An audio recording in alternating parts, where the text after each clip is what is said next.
December 31 அன்னைக்கு அஜயோட friends நம்ம வீட்டுக்கு லஞ்சுக்கு வரதா சொல்லியிருந்தாங்க. அண்ட் அன்னைக்கு காலையில் எழுந்த உடனே ஃபர்ஸ்ட் திங் வந்து இட்லி அரிசிக்கு தான் ஊற போட்டுட்ருந்தேன். அண்ட் அதுக்கப்புறம் தான் பிரேக்ஃபாஸ்ட் செய்ய ஸ்டார்ட் பண்ணேன்.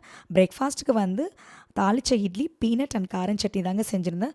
எப்போவுமே இது சூப்பர் காம்பினேஷனாக இருக்கும். இந்த 2 சட்னியுமே ஒரு வாட்டி ட்ரை பண்ணுங்கள். அண்ட் பிரேக்ஃபாஸ்ட் முடித்த உடனே அரவிந்த் வந்து மார்க்கெட் போயிட்டு நான்வெஜ் வாங்கிட்டு வந்துட்டார்.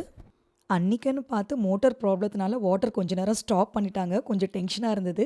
பட் கொஞ்ச நேரத்திலேயே வந்துருச்சு. வந்த உடனே வாங்கிட்டு வந்த நான்வெஜ் எல்லாம் க்ளீன் பண்ணி எடுத்து வச்சாச்சு. ஒரு ஹாஃப் குக்கிங் முடிக்கிறப்ப கால் வந்ததுங்க அஜய் ஃப்ரெண்ட்ஸ் கிட்டேருந்து. லஞ்சுக்கு வரல, டின்னருக்கு வரேன்னு சொல்லிட்டாங்க. ஆல்ரெடி பிளான் பண்ணபடி எல்லா டிஷ்ஷஸும் செய்யாமல் ஃபிஷ் கிரேவி, எறா தொக்கு செஞ்சுட்டு ஃபிஷ்ஷை மேரினேட் பண்ணி போன்லெஸ் சிக்கனை வாஷ் பண்ணி எடுத்து வச்சாச்சு. பிரியாணிக்கு ஆல்ரெடி ரைஸ் ஊற போட்டதுனால அதை ஸ்டாப் பண்ண முடியல. இது போல் கெஸ்ட்க்கோ ஃப்ரெண்ட்ஸ்க்கோ சமைச்சிட்டு இருக்கும்போது லாஸ்ட் மினிட்ல அவங்க வரலன்னு சொன்ன எக்ஸ்பீரியன்ஸ் இருந்தால் ஷேர் பண்ணுங்கள். இதனோட கண்டினியூஷனை நாளைக்கு பார்க்கலாம். Bye, have a good day.